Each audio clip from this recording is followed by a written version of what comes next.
अस्सलाम वालेकुम दोस्तों, कैसे हैं आप लोग? ठीक-ठाक हैं? अच्छा जी, हमारी आज की वीडियो का जो क्या कहते हैं पर्पज़ है, वो है सीएमए की क्लासेस यानी कोचिंग उसकी और सीएमए पार्ट 1 की। तो सीएमए पार्ट 1 से स्टार्ट करते हैं, ठीक है? और अगर आपको ये जो सारी आप फर्दर इन्फॉर्मेशन देखेंगे, सुनेंगे, अगर आपको क्वालिटी इन्फॉर्मेशन लगे, ठीक है? तो काइंडली मेरे चैनल को सब्सक्राइब कीजिएगा, उसका क्या कहते हैं लाइक कीजिएगा, कमेंट कीजिएगा, शेयर कीजिएगा और नोटिफ़िकेशन के आइकन को या यानी कि बेल को प्रेस कीजिएगा ताकि आपको ये जो फर्दर हम हमारी यानी कि वीडियोज़ होंगी, वो उसकी सबकी नोटिफ़िकेशन आपको मिलती रहे। तो चलें स्टार्ट करते हैं। सबसे पहले ये है कि हमारी जो कोर्स आउटलाइन है, ठीक है? सीएमए की क्या कहते हैं पार्ट 1 की। तो आप ये देखें जो तो पार्ट पार्ट 1 का नाम है वो है financial planning, performance and analytics, ठीक? उसके बाद क्या है कि इसके जो पार्ट हैं, जैसे सब क्लासिफिकेशन है पार्ट ए, पार्ट बी, ठीक है? 15% 20%। तो आज जो हम स्टार्ट करेंगे वो करेंगे पार्ट डी कॉस्ट मैनेजमेंट से जो कि जिसकी वेटेज 15% है, ठीक है? अगर हम इस्तेमाल करें पब जो मटीरियल स्टडी मटीरियल है क्लिम वालों का, तो पार्ट 1 के अंदर जो उनका सीएमए रिव्यू है financial reporting, planning and performance control, तो उन्होंने उसको यूनिट वाइज़ डिवाइड किया हुआ है, ठीक है जी? अगर हम यूनिट वाइज़ देखें, तो सबसे पहले आप ये देखिएगा कि इनके टोटल 13 यूनिट है, ठीक है? तो जो हम आज स्टार्ट करेंगे वो यूनिट नंबर होगा 4, सही? और यूनिट नंबर 4 और यूनिट नंबर 5 होगा, ठीक है जी? तो हमारी इसी यूनिट के हवाले से सारी डिस्कशन चलेगी। तो आएँ यूनिट 4, स्टडी यूनिट 4, ठीक है? स्टडी यूनिट 4 और स्टडी यूनिट 5, बल्कि 4 से स्टार्ट करते हैं, फिर इसी तरह कुछ हिस्सा हम 5 का भी डिस्कस करेंगे। चलें जी स्टार्ट करते हैं। तो पहला जो हमारा वो ये है कि पॉइंट होगा, ठीक है? वो है कॉस्ट एंड कॉस्ट कांसेप्ट, ठीक है? जो कि पार्ट 1 जो है ना वो सारा किस बेस पे कर रहा है कि भई हमने जो भी प्लानिंग करनी है शॉर्ट टर्म और लॉन्ग टर्म प्लानिंग करनी है। सबसे पहले हम प्लान करते हैं किसी चीज़ को, उसके बाद उस प्लान को इम्प्लीमेंट करते हैं। इम्प्लीमेंट करने के बाद फिर हम उसकी परफॉर्मेंस चेक करते हैं कि वो अचीवेबल है, कितना अचीव हो गया है, कितना रहता है, उसकी परफॉर्मेंस मेजर्स, और फिर उसको कंपेयर करते हैं एक्चुअल और प्लान के साथ ताकि हम उसके डिफरेंसेस वगैरह को देख सकें। तो हमने एक स्टार्ट की, फॉर्मुलेट किया प्लान को, शॉर्ट टर्म लॉन्ग टर्म को इम्प्लीमेंट किया। तो ये जो हमारा सारा प्रोसेस है, ये सारा जो है ना वो डिसीजन मेकिंग का है, ठीक है जी? कि क्या हुआ कि प्लानिंग की गई, प्लानिंग के बाद हम उसकी क्या कहते हैं इम्प्लीमेंटेशन पे आए, मेजरिंग पे आए और फिर कंट्रोल पे चले गए, ठीक? नेक्स्ट आते हैं, अब हमने डिफरेंसेस बताने हैं कि हमारे मेजर डिफरेंसेस क्या हैं। वैसे तो अकाउंटिंग के 3 मेजर डिफरेंसेस हैं, फाइनेंशियल अकाउंटिंग, मैनेजमेंट अकाउंटिंग और कॉस्ट अकाउंटिंग, ठीक? लेकिन यहाँ पे हम जो है ना 2 फिलहाल देखेंगे, लेकिन जो हमारी डिस्कशन रहेगी, वो इस पूरे टॉपिक के अंदर वो रहेगी कॉस्ट अकाउंटिंग के हवाले से, सही? तो यहाँ पे हमने देखा कंपैरिज़न किया फाइनेंशियल अकाउंटिंग, मैनेजरियल अकाउंटिंग का।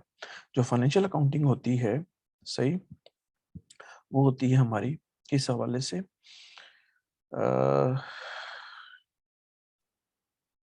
यूजर्स, इसके यूजर्स कौन-कौन से होते हैं?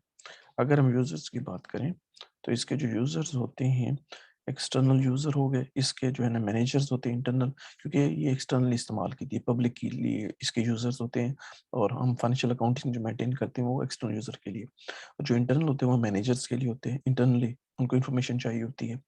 ये क्या होती है?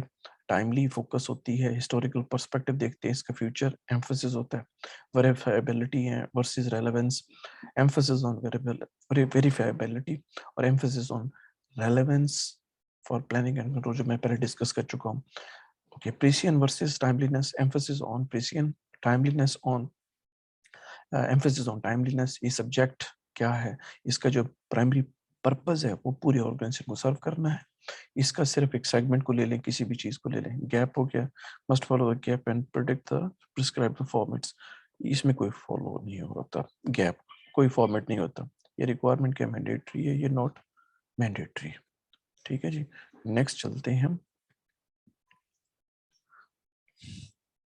Identify and give the example of each of the three basic manufacturing cost categories. सही है, तो सबसे पहले हमारे पास डायरेक्ट मटेरियल आ गया, डायरेक्ट लेबर आ गया, मैन्युफैक्चरिंग ओवरहेड आ गया। ये हमारी प्रोडक्ट से रिलेटेड जो कि लगती है कॉस्ट वो है।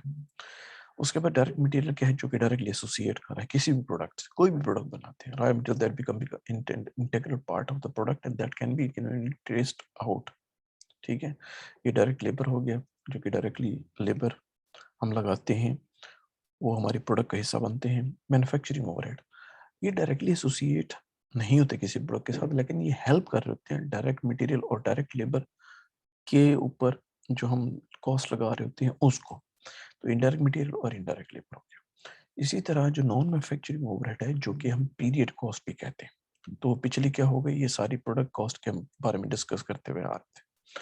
अब हम जो डिस्कस करेंगे वो है period cost, selling cost, administrative cost हो गई। अब हम बात करेंगे कि distinguish between period cost and product cost. ठीक है, और उनके एग्जांपल के बारे में। जो प्रोडक्ट कॉस्ट होती है, ये हमने देखी कि ये इन्वेंट्री, जो प्रोडक्ट कॉस्ट होती है, इन्वेंट्री का पार्ट बनती है और दूसरा बैलेंस शीट के अंदर, और दूसरा कॉस्ट ऑफ गुड्स सोल्ड का पार्ट बनती है इनकम स्टेटमेंट के अंदर। इसी तरह पीरियड कॉस्ट जो होती है वो सिर्फ इनकम स्टेटमेंट का पार्ट बनती है, जो कि हमने यहाँ पे डिस्कस कर लिया। नेक्स्ट आ जाती है बात मैन्युफैक्चरिंग कॉस्ट, और you often classified as follows. Direct material और डायरेक्ट लेबर को अगर हम इकट्ठा करेंगे तो प्राइम कॉस्ट बन जाएगी, डायरेक्ट लेबर और मैन्युफैक्चरिंग ओवरहेड को इकट्ठा करेंगे तो कन्वर्जन कॉस्ट बन जाएगी। अब हम देखते हैं कि वो जो इन्वेंट्री होती है मर्चेंडाइजर के लिए क्या होती है और मैन्युफैक्चरर के लिए क्या होती है। जो मर्चेंडाइजर होता है वो तो क्या करता है, जो चीज़ खरीदता है और आगे भेज देता है एज इट इज, वो कोई प्रोसेस के अंदर चेंजिंग नहीं करता, कोई प्रोडक्ट चेंज नहीं करता, जैसे वो खरीदता है वैसे भेज देता है अपना प्रॉफिट मार्जिन रख के। लेकिन जो मैन्युफैक्चरर होता है वो रॉ मटेरियल बाय करेगा, उसको प्रोड्यूस करेगा, प्रोड्यूस करने के बाद उसको सेल कर देगा। नेक्स्ट आ जाती है बात कि इन्वेंट्री मर्चेंडाइजर के लिए क्या होगी और इन्वेंट्री क्या कहते हैं मैन्युफैक्चरर के लिए क्या होगी करंट एसेट के अंदर, यानी बैलेंस शीट के में। ये कैश, रिसीवेबल, मर्चेंडाइज, इन्वेंट्री यानी क्लोजिंग स्टॉक आ गया इसका। और जो मैन्युफैक्चरर करंट एसेट्स हैं उसके लिए cash, receivable, inventory, raw material हो गया, work in process, finish goods. ठीक है, अब ये जो रॉ मटेरियल होता है ये वो क्या करेगा कि जो बच जाएगा, रॉ मटेरियल उसने खरीदा, जो इस्तेमाल हो गया तो प्रोडक्ट को असाइन हो गया, जो बाकी रह गया वो हमारा बैलेंस शीट में आ जाएगा एज ए क्लोजिंग इन्वेंट्री के पॉइंट ऑफ से। उसके बाद क्या है, वर्क इन प्रोसेस, ये इस पर यानी कि कुछ हद तक कॉस्ट लग चुकी है लेकिन ये फिनिश नहीं है, ये अभी प्रोसेस के अंदर है। इसी तरह जो फिनिश गुड्स हैं जो मुकम्मल तौर पर कंप्लीट हो चुकी हैं, मतलब कंप्लीट हो चुकी हैं और उनको बेचना है, सेल होने के लिए, बिकने के लिए पड़ी हुई है। उसके बाद हम देखते हैं कि इनकम स्टेटमेंट के अंदर क्या क्या, हम कैसे इसको सारी कॉस्ट को क्लासिफाई करते हैं। अच्छा, सबसे पहले अब ये देखें कि मर्चेंडाइजिंग यानी ट्रेडिंग जो कंपनी होती है उसके लिए कॉस्ट इनकम स्टेटमेंट कैसे बनती है और मैन्युफैक्चरिंग कंपनी के लिए इनकम स्टेटमेंट कैसे बनती है। तो सबसे पहले अब ये देखिए, दोनों की इनकम स्टेटमेंट बनाने के लिए हमें दोनों की सबसे पहले cost of goods sold statement चाहिए होती है। ठीक है, अगर हम इसको यहाँ पे देखें cost of goods sold statement, सही। तो सबसे पहले आपने ये देखना है कि दोनों में फ़र्क क्या है? दोनों में फ़र्क सिर्फ़ एक ही है। इधर क्या करेंगे, हम जिस तरह चीज़ें परचेज़ करेंगे वैस एज़ इट इज़ वैसे बेच देंगे, तो उनकी ओपनिंग, क्लोजिंग जो फिनिश गुड्स इन्वेंटरी है, वो सेम से रहेगी। इसमें क्या करेंगे, हमने क्या किया कि रॉ मटेरियल परचेज़ किया, वर्क इन प्रोसेस था, फिनिश गुड्स थी, वो सारी आ गई। तो सबसे पहले हमने यहाँ पे क्या देखा कि इन्वेंटरी आ गई, उसमें हमने परचेज़ेज़ डाली, ठीक है? Cost goods available for sale हो गई, एंडिंग फिनिश गुड्स की मतलब उसकी जो मर्चेंडाइज इन्वेंटरी है और हमारे पास कॉस्ट ऑफ गुड्स सोल्ड आ गई। यहाँ पे हमने क्या किया कि ओपनिंग हमारी फिनिश गुड्स थी, ठीक है? कॉस्ट ऑफ गुड्स मैन्युफैक्चर डाला, जो कि हमारी सब चीज़ों की कॉस्ट इस पे लग चुकी है। गुड्स अवेलेबल फॉर सेल हो गया और उसके बाद एंडिंग फिनिश गुड्स के बाद कॉस्ट ऑफ गुड्स सोल्ड हो गया। यानी कि गुड्स अवेलेबल फॉर सेल, ये चीज़ें बिकने के लिए पड़ी हुई हैं। जब इनमें से एंडिंग फिनिश गुड्स आप क्या करेंगे, निकालेंगे, तो हमारे पास जो बाकी रह जाएगा वो कॉस्ट ऑफ गुड्स सोल्ड, यानी कि ये चीजें हमने जो बेची हैं उनकी हमें लागत कितनी बर्दाश्त करनी पड़ी। अगर हम इक्वेशन को देखें तो beginning inventory plus addition mean purchases is equal to बराबर होनी चाहिए ending balance plus withdrawal from inventory. इसका मतलब क्या है? विड्रॉल फ्रॉम इन्वेंट्री से मुराद क्या है कि जो हमारा कंजम्पशन हो गए, चीजें लग गई। ठीक है जी, क्लियर हो गया यहाँ तक? अच्छा, तो उसके बाद हमने क्या किया कि हमने देखा prepare a schedule of cost of goods manufactured. जो हमने पहले कॉस्ट ऑफ गुड्स मैन्युफैक्चर्ड बनाई है, अब उसको हम फर्दर देखते हैं कि हमने किस तरह प्रिपेयर करनी है। क्योंकि पहले आपने इनकम स्टेटमेंट देखी तो उसके अंदर कॉस्ट ऑफ गुड्स मैन्युफैक्चर्ड आ रही थी, दोनों की, मर्चेंडाइजिंग कंपनी की भी और मैन्युफैक्चरिंग कंपनी की भी। तो ये देखिएगा कि जब हमने कॉस्ट ऑफ गुड्स मैन्युफैक्चर्ड बनाई तो हमने क्या लिया कि the cost of raw material, direct labour, manufacturing overhead used in production, calculate the manufacturing cost associated with the goods that were finished during the period. तो ओवरऑल आगे यहाँ पे जब हमने मैन्युफैक्चरिंग कॉस्ट कैलकुलेट करनी है तो वो हमने इसी तरह यानी कि स्टेप बाय स्टेप कैसे कैलकुलेट करनी है। देखिए, प्रोसेस बड़ा सिंपल है कि सबसे पहले हमने क्या किया, इनकम स्टेटमेंट उससे पीछे आ रहे हैं ना, तो इनकम स्टेटमेंट हो गई, उसके बाद क्या कहते हैं हमने कॉस्ट ऑफ गुड मैन्युफैक्चर्ड बनाई, कॉस्ट ऑफ गुड मैन्युफैक्चर्ड से टोटल मैन्युफैक्चरिंग कॉस्ट आ गई, टोटल मैन्युफैक्चरिंग कॉस्ट से अब हम इसको देख रहे हैं टोटल मैन्युफैक्चरिंग कॉस्ट। फिर मैं बोल रहा हूँ कि जो टोटल मैन्युफैक्चरिंग कॉस्ट होती है वो कॉस्ट गुड्स मैन्युफैक्चर्ड का हिस्सा बनती है, और कॉस्ट गुड्स मैन्युफैक्चर्ड जो है उसके अंदर total manufacturing cost, work in process और फिनिश गुड्स, इन तीन का जो है ना मजमुआ वो हमारी टोटल क्या कहते हैं कॉस्ट गुड्स मैन्युफैक्चर्ड होती है। सबसे पहले हमने रॉ मटेरियल लिया तो हमारे पास बिगिनिंग रॉ मटेरियल आ गया, सही। रॉ मटेरियल परचेज किया तो total material available for use हो गया। अब आ गया जो प्रोडक्शन में इस्तेमाल हुआ रॉ मटेरियल, जो क्लोजिंग है वो निकाल दें तो हमारे पास जो करंटली हमारा इस्तेमाल हुआ raw material use in production हो गया। इसी को हमने क्या किया कि जब मैन्युफैक्चरिंग कॉस्ट का हिस्सा बनाया तो वो डायरेक्ट मटेरियल जो कि उस प्रोडक्ट के ऊपर लगा। नेक्स्ट हमने देखा कि हमने उसके अंदर डायरेक्ट मटेरियल के साथ जब डायरेक्ट लेबर मैन्युफैक्चरिंग ओवरहेड डाला तो हमारा टोटल मैन्युफैक्चरिंग कॉस्ट होगी, जो कि मैं पहले बात भी कर रहा था। उसके बाद क्या है कि वर्क इन प्रोसेस के अंदर जब आपने टोटल मैन्युफैक्चरिंग कॉस्ट को डाला तो आपके पास total work in process for the period आ गया। अगर एंडिंग वर्क इन प्रोसेस निकाल देंगे तो वो कॉस्ट ऑफ गुड्स मैन्युफैक्चर्ड बन जाएगी। और कॉस्ट ऑफ गुड्स मैन्युफैक्चर्ड को जब आप ऐड करेंगे फिनिश गुड्स इन्वेंट्री के साथ तो वो cost of goods available for sale हो जाएगी, और लेस कर देंगे आप फिनिश गुड्स इन्वेंट्री तो कॉस्ट ऑफ गुड्स सोल्ड आ जाएगी। ठीक है, अब ये देखिएगा कि हमारे पास जो कॉस्ट लगी उसका क्या ब्रेकअप है। जो कॉस्ट हमारे पास एक मटेरियल परचेज थी, डायरेक्ट लेबर, मैन्युफैक्चरिंग ओवरहेड, तो हमने क्या किया कि जब बैलेंस शीट को रिकॉर्ड करेंगे, इनकम स्टेटमेंट को रिकॉर्ड करेंगे तो as a closing inventory raw material लेंगे, as a closing inventory work in process लेंगे, और क्लोजिंग इन्वेंटरी फिनिश गुड्स। इसी तरह क्या हो जाएगा, कॉस्ट ऑफ गुड्स सोल्ड हमारी बन जाएगी।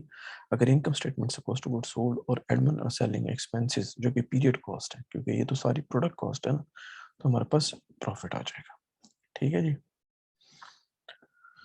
बाकी ये क्वेश्चंस हैं सारे प्रैक्टिस के, आप इसको देख लीजिएगा कितनी अच्छी बेहतर प्रैक्टिस कर सकते हैं। ठीक है, नेक्स्ट है understand the difference between variable cost and fix cost. ठीक, जो वेरिएबल कॉस्ट होती है ये पर यूनिट होती है और ये पर यूनिट फिक्स होती है। ठीक है, और ओवरऑल ये वेरिएबल होती है, यानी जितनी पर यूनिट तो फिक्स है, अगर $5 पर यूनिट है तो पर यूनिट ये फिक्स रहेगी, जो भी इसकी एक्टिविटी लेवल आएगा रेंज आएगा, लेकिन ये इन टोटल ये चेंज होती रहेगी। जो फिक्स कॉस्ट होती है ये पर यूनिट वेरिएबल होती है लेकिन ओवरऑल ये फिक्स होती है, तो ये अपोजिट है। फिर मैं बोल रहा हूँ, variable cost per unit fix होती है लेकिन fix cost per unit variable होती है। Variable cost in total variable होती है, चेंज होती रहती है with the passage of time, लेकिन जो फिक्स कॉस्ट होती है इन टोटल वो फिक्स होती है। यहाँ पे आप एग्जांपल देखिएगा कि अगर हम इसकी एग्जांपल लें, ठीक है, कि जितने नंबर ऑफ मैसेजेस भेजेंगे वो पर यूनिट फिक्स है, लेकिन जैसे बढ़ते जाएंगे तो वो वेरिएबल कॉस्ट चेंज होती जाएगी। ठीक है जी, इसी तरह कॉस्ट पर यूनिट वो मैंने आपको पहले बोल दिया। मंथली कॉन्ट्रैक्ट फी जो फिक्स कॉस्ट होती है वो फिक्स है, जितनी मर्जी आप कॉल करें आपको बिल वही मंथली आना है जो कि होगा। उसके बाद क्या है कि पर यूनिट ये वेरिएबल होती है, जितनी क्या कहते हैं यूनिट्स, अब देखेंगे जितने कॉल्स वगैरह करते रहेंगे उसी के अंदर तो पर यूनिट उसका वेरी करता जाएगा। नंबर ऑफ मिनट्स नीचे आ रहा है used with in the monthly plan. मैं पहले बोल चुका हूँ आपको, बिहेवियर द कॉस्ट के with in the relevant range in total. जो वेरिएबल कॉस्ट होती है वो चेंज होती है लेकिन fix cost remains constant. Per unit क्या होती है, ये फिक्स होती है और ये क्या हो रही थी, चेंज हो रही होती है। Understand the difference between direct and indirect cost, वो मैं आपको पहले बोल दी। वो पहले हम डिस्कस कर चुके हैं कि डायरेक्ट कॉस्ट क्या होती है, कि डायरेक्टली एट्रीब्यूटेबल होती है किसी भी प्रोडक्ट के लिए, जब तक वो नहीं लगेगी वो प्रोडक्ट कंप्लीट नहीं हो सकती। लेकिन इनडायरेक्ट कॉस्ट क्या है, वो डायरेक्ट कॉस्ट को हेल्प आउट कर रही थी और इनडायरेक्ट कॉस्ट को हम मैन्युफैक्चरिंग ओवरहेड में लेते हैं। ठीक है जी। नेक्स्ट आ जाती है define and give the examples of the cost classification used in making the decision, differential cost, opportunity cost and sunk cost. ये जो डिफरेंशियल कॉस्ट है, ये जो सारी हम कॉस्ट पढ़ेंगे ये डिसीजन मेकिंग का हिस्सा है कि अपॉर्चुनिटी कॉस्ट क्या होती है, डिफरेंशियल कॉस्ट क्या होती है, संक कॉस्ट क्या होती है। अगर हम देखें कि वो कॉस्ट जो कि हमें डायरेक्टली, यानी कि every decision involve a choice between at least two alternatives. Only those costs and benefits that differ between alternatives are relevant in decision making. All other cost and benefit should be ignored. आगे ठीक, मिसाल के तौर पर cost and revenue that differ among the alternatives. अगर आपके पास एक job क्या कहते हैं मतलब है और उसमें आपको 1500 मिल रहा है, ठीक है, और वो आपके होम टाउन में, एक दूसरी जगह से आपको ऑफर आती है $2000 की आती है, ठीक है। तो क्या होगा कि उस वहां जाने में यानी कि जो खर्चा होगा वो $300 पर मंथ है। अब आपको फायदा हो रहा था $500 का, और आपको क्या कहते हैं उसकी डिफरेंशियल कॉस्ट पड़ रही थी $300। तो ये डिफरेंशियल 500 का रेवेन्यू हो गया, ये $300 का डिफरेंशियल कॉस्ट हो गई। क्लियर हो गया यहाँ तक। उसके बाद क्या है कि अपॉर्चुनिटी कॉस्ट क्या है, कि जो आप लूज करते हैं यानी कि सेक्रीफाइस करते हैं, उस चीज को टेकअप नहीं करते। मतलब आप कहते हैं कि जी इस चीज के बदले मुझे अगर सपोज कर लें कि आप वो अवेल नहीं करेंगे, अगर कोई चीज अवेल नहीं करते तो उसकी जो कॉस्ट पड़ती है वो अपॉर्चुनिटी कॉस्ट होती है, यानी कि फायदे को लूज करना, फायदे को हासिल ना करना।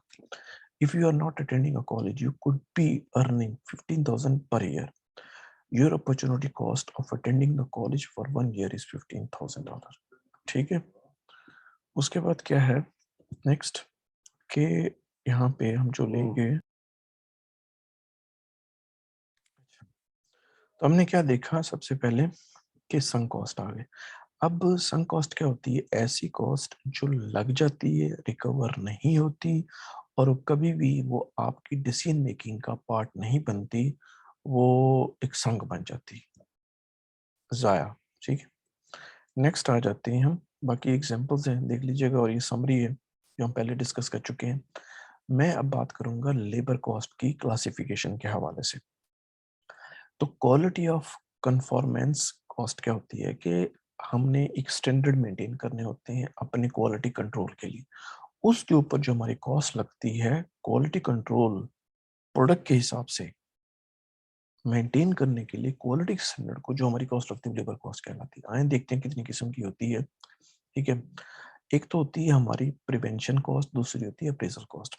प्रिवेंशन कॉस्ट क्या होती है कि ऐसी कॉस्ट जो कि आपकी शिप प्रोडक्ट को शिप करने से पहले होती है और जो प्रोडक्शन प्रोसेस का हिस्सा होती है, यानी कि आपकी कोशिश होती है कि उस कॉस्ट मतलब जब हम उस कॉस्ट को लगाएं तो उससे क्या होगा कि हमारे डिफेक्ट्स कम हो जाए, यानी कि इंटरनली हमारे एरर्स कम हो, डिफेक्ट्स क्या हो, हमारी प्रोडक्ट अच्छी निकले। ठीक है। Support activities whose purpose is to reduce the number of defects. Appraisal cost क्या है, एक दफा चली गई आपने सेल कर दी, अब आपको कंप्लेन आना स्टार्ट हो गई क्लाइंट कस्टमर की तरफ से, तो उसको मिनिमाइज करें कि वो जब प्रोडक्ट जाए क्लाइंट के कस्टमर के पास या क्लाइंट के पास, उसके ऊपर जो कंप्लेन्स हैं वो कम अज कम आए। तो ये अप्रेजल कॉस्ट जो हम इनकर करते हैं, इनका to identify the defective products before the products are ship to customers, उससे मिनिमाइज करने के लिए कि कम अज कम हमें कंप्लेन है, ठीक है। और ये जो प्रिवेंशन कॉस्ट है, इसको हम कहते हैं इंटरनल फेलियर कॉस्ट कहते हैं, ठीक है। incurred as a result of identifying the defects before they are shipped। और एक्सटर्नल फेलियर कॉस्ट क्या होती है, अप्रेजल कॉस्ट होती है incurred as a result of defective, ठीक है, defective products, ठीक है, being delivered to customer आ गए, ठीक। नेक्स्ट आ जाते हैं प्रिवेंशन कॉस्ट। मैंने आपको बोल दिया कि उसकी एग्जांपल्स क्या क्या हैं, अप्रेजल कॉस्ट की क्या क्या एग्जांपल्स हैं, सही। तो अगर हम देखें prevention cost, quality training, quality circles, statistics, statistical process control activities, appraisal cost आ गई, इंटरनल फेलियर कॉस्ट हो गई, एक्सटर्नल फेलियर कॉस्ट हो गई, ठीक है जी। ये सारी उसकी एग्जांपल है, क्योंकि जो प्रिवेंशन कॉस्ट की एग्जांपल है वो इंटरनल फेलियर की कॉस्ट, फेलियर कॉस्ट है, और जो अप्रेजल कॉस्ट की एग्जांपल्स हैं वो एक्सटर्नल फेलियर कॉस्ट है, ठीक है जी। तो नेक्स्ट आ जाते हैं हम, अच्छा, quality cost reports provide an estimate of financial consequences of the company's current defect rate। जाहिर बात है जब हम इस कॉस्ट को एक्सप्लेन करेंगे तो आप ये देख भी रहे हैं कि इंटरनल फेलियर कॉस्ट क्या है, ठीक है। ये आ गया जी, इंटरनल फेलियर कॉस्ट क्या आ रही है हमारे पास, वो आ रही है, ये सारी डिटेल लिखी हुई है उसके ऊपर, अगर आप देखें तो appraisal cost, internal failure cost और एक्सटर्नल फेलियर कॉस्ट, ये सारी इसकी एग्जांपल आ गए। नेक्स्ट, ये हमारे कुछ स्टैंडर्ड्स हैं कि जो कि क्वालिटी कंट्रोल को मेंटेन करने के लिए हम उनको अप्लाई करते हैं ताकि हमारे एरर्स कम कम हो, और हमें अगर ये सर्टिफिकेट मिल जाता है तो इसका मतलब है कि हमारी ऑर्गेनाइजेशन जो है वो क्वालिटी कंट्रोल के मेजर्स को अडॉप्ट करती है और एरर्स को कम अज कम करने की कोशिश करती है, एरर्स को जो होते हैं, ठीक है जी। नेक्स्ट चलते हैं